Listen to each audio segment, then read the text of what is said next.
আজিৰ এই স্মৰণীয় সভাত আমাৰ মাজত উপস্থিত ভাৰতৰ সন্মানীয় প্ৰধানমন্ত্ৰী আমাৰ সকলোৰে আদৰৰ আৰু মৰমৰ শ্ৰীযুত নৰেন্দ্ৰ মোদী ডাঙৰীয়া, অসমৰ সন্মানীয় ৰাজ্যপাল শ্ৰী লক্ষ্মণ প্ৰসাদ আচাৰ্যজী ডাঙৰীয়া, শ্ৰী সৰ্বানন্দ সোণোৱাল ডাঙৰীয়া, অৰুণাচল প্ৰদেশৰ মুখ্যমন্ত্ৰী শ্ৰী পেমা খাণ্ডু ডাঙৰীয়া, শ্ৰী বিমল বৰা ডাঙৰীয়া, বিজুলী কলিতা মেধি ডাঙৰীয়ানী, ডক্টৰ ভূপেন হাজৰিকাৰ সুযোগ্য সন্তান শ্ৰী তেজ হাজৰিকা ডাঙৰীয়া, তেখেতৰ সুযোগ্য ভাতৃ শ্ৰী সমৰ হাজৰিকা ডাঙৰীয়া আৰু তেখেতৰ সুযোগ্য ভগ্নী শ্ৰীমতী কবিতা বৰুৱা ডাঙৰীয়ানী, অসমৰ বিভিন্ন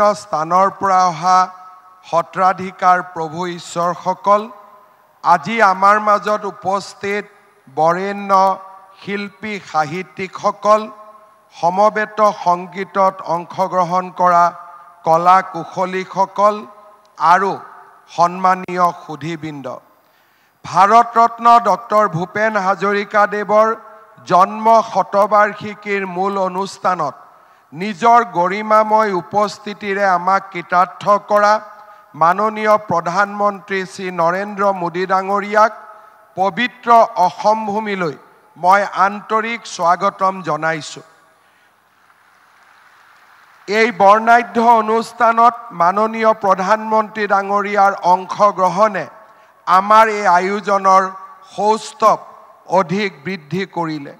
এই পবিত্ৰ ক্ষণত মই ডক্টৰ ভূপেন হাজৰিকাদেৱৰ শ্ৰীচৰণত সমগ্ৰ অসমবাসী ৰাইজৰ হৈ শতকোটি প্ৰণিপাত আৰু ভক্তি অৰ্ঘ্য নিবেদন কৰিছোঁ। মহাপুৰুষ শংকৰদেৱৰ পিছত অন্যতম শ্ৰেষ্ঠ অসমীয়া ডক্টৰ ভূপেন হাজৰিকা আছিল অসমৰ জাতীয় জীৱনৰ এনে এক আলোকময় ব্যক্তিত্ব, যাৰ সংগীতৰ সুৰ, কবিতাৰ কথা, চলচ্চিত্ৰৰ দৃশ্য আৰু গভীৰ সামাজিক চেতনাই যুগৰ সোঁতক নতুন দিশেৰে বোৱাইছিল। ধনী দুখীয়া, উচ্চ নীচ, তুচ্ছতা নেওচি তেওঁ গঢ়িব খুজিছিল এখন সমতাৰ জগত। লোকজীৱনৰ মণিমুকুতা বুটলি আনি তাক সজাই পৰাই অনিৰ্বচনীয় সংগীত সুধাৰ পিয়লা ভৰাই তেওঁ বিশ্ব জনতাক মহাবিষ্ট কৰিছিল। তেওঁৰ অতুল্য প্ৰভাৱৰ যুগজয়ী ঢৌ আজিও প্ৰজন্মৰ পৰা প্ৰজন্মলৈ স্পন্দিত হৈ আছে। ভূপেনদাৰ প্ৰতি থকা আন্তৰিক শ্ৰদ্ধা নিবেদন কৰি যোৱা 8 ছেপ্টেম্বৰত মাননীয় প্ৰধানমন্ত্ৰী ডাঙৰীয়াই লিখা প্ৰবন্ধত উল্লেখ কৰিছিল, ভূপেন হাজৰিকাৰ জীৱনে আমাক সহানুভূতিৰ শক্তি, জনতাৰ কণ্ঠ শুনাৰ শক্তি আৰু আমাক শিপাৰ লগত সংযুক্ত হৈ থকাৰ শক্তিৰ বিষয়ে শিকাইছে। ভূপেন হাজৰিকাক লৈ ধন্য ভাৰত। অসমীয়াৰ উপৰিও ইংৰাজী, হিন্দী আৰু বিভিন্ন আঞ্চলিক ভাষাত প্ৰধানমন্ত্ৰী ডাঙৰীয়াই এনেধৰণে নিজৰ মনোভাৱ ব্যক্ত কৰিছিল। ভূপেন হাজৰিকাৰ জীৱন আছিল এক সাংগীতিক মহাযাত্ৰা। পুণ্যভূমি অসমৰ মণিকাঞ্চন শংকৰ মাধৱৰ উদাৰ মানৱতাবাদী আদৰ্শ শিৰত লৈ জ্যোতিৰ জেউতি আৰু ৰাভাৰ আভাৰে সুন্দৰৰ সৰোবৰ আলিয়েদি আগবাঢ়ি গৈ ভূপেন হাজৰিকাই গানৰ সামাজিক দায়িত্ব উপলব্ধি কৰিছিল। তেওঁ বুজি উঠিছিল গানত বিনোদনৰ লগতে সমাজৰ কথা, মানুহৰ যন্ত্ৰণা আৰু সপোনৰ ভাষাও থাকিব লাগিব।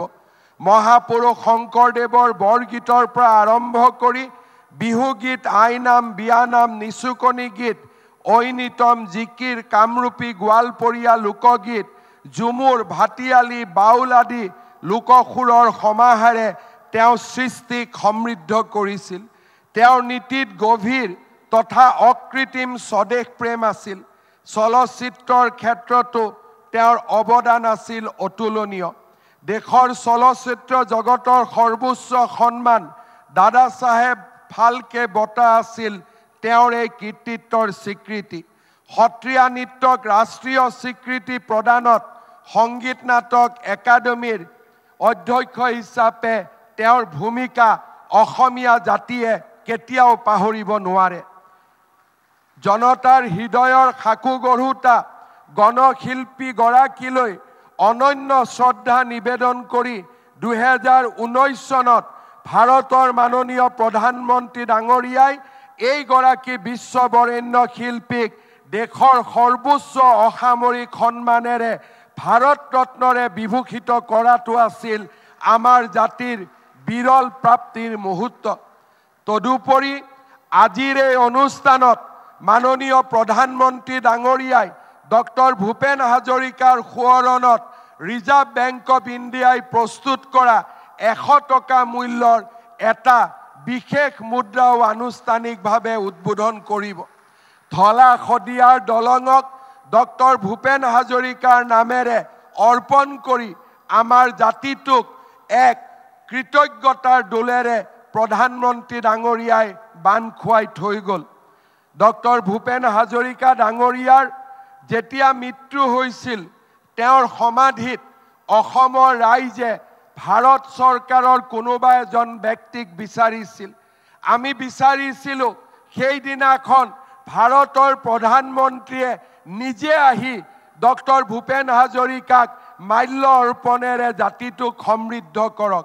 আজি প্ৰধানমন্ত্ৰী সেইদিনাখন আমাৰ সেই সপোন হৈ আছিল, কিন্তু আজি 100 বছৰ জন্ম জয়ন্তীৰ দিনা ডক্টৰ ভূপেন হাজৰিকাক সম্বৰ্ধনা আৰু শ্ৰদ্ধা জনাবলৈ ভাৰতৰ প্ৰধানমন্ত্ৰী ডাঙৰীয়া উপস্থিত হৈ অসমৰ মানুহৰ মনৰ পৰা সেই বেদনাও মচি দিলে। যোৱা 5টা বছৰ আছিল আমাৰ ৰাজ্যৰ বিকাশৰ লগতে আমাৰ সংস্কৃতিক আবাহন কৰাৰ এক নতুন সময়। আমাৰ অসমীয়া ভাষাক ধ্ৰুপদী ভাষাৰ মৰ্যাদা, চৰাইদেউ মৈদামক বিশ্ব ঐতিহ্যৰ স্বীকৃতি, ঝুমুৰ বিহুক বিশ্ব জগতলৈ লৈ যোৱা, লাচিত বৰফুকনলৈ 400তম জন্ম জয়ন্তীত প্ৰণিপাত জনোৱা আৰু আজি ডক্টৰ ভূপেন হাজৰিকাৰ 100তম জন্ম শতবাৰ্ষিকীত প্ৰধানমন্ত্ৰী ডাঙৰীয়াৰ উপস্থিতিয়ে অসমীয়া জাতিক এক নতুন গৌৰৱৰ ক্ষণলৈ লৈ গ'ল। অসমৰ মুখ্যমন্ত্ৰী হিচাপে মোৰ বাবে ই এক প্ৰাপ্তি, জাতিটোৰ বাবে প্ৰাপ্তি, আমাৰ নতুন প্ৰজন্মৰ বাবে ই সদায়ে এক মিঠা সোঁৱৰণ হৈ থাকিব। মই পুনৰ এবাৰ কৃতজ্ঞ অসমীয়া জাতিৰ হৈ ডক্টৰ ভূপেন হাজৰিকা ডাঙৰীয়াক শ্ৰদ্ধা নিবেদন কৰিছোঁ। ৰাজ্য চৰকাৰে তেওঁৰ জন্ম শতবাৰ্ষিকীৰ এটা বছৰ অত্যন্ত গাম্ভীৰ্যতাৰে পালন কৰিব। অসমবাসী ৰাইজৰ মই সহায় আৰু সহযোগিতা কামনা কৰিছোঁ। পুনৰ এবাৰ আজিৰ এই অনুষ্ঠানক সুন্দৰ ভূপেনদাৰ গানেৰে সজোৱা প্ৰতিগৰাকী কলা কুশলীক মই মোৰ ধন্যবাদ জনাইছোঁ। পুনৰ এবাৰ প্ৰধানমন্ত্ৰী নৰেন্দ্ৰ মোদী ডাঙৰীয়াক मैं कृतज्ञता जनाइछु।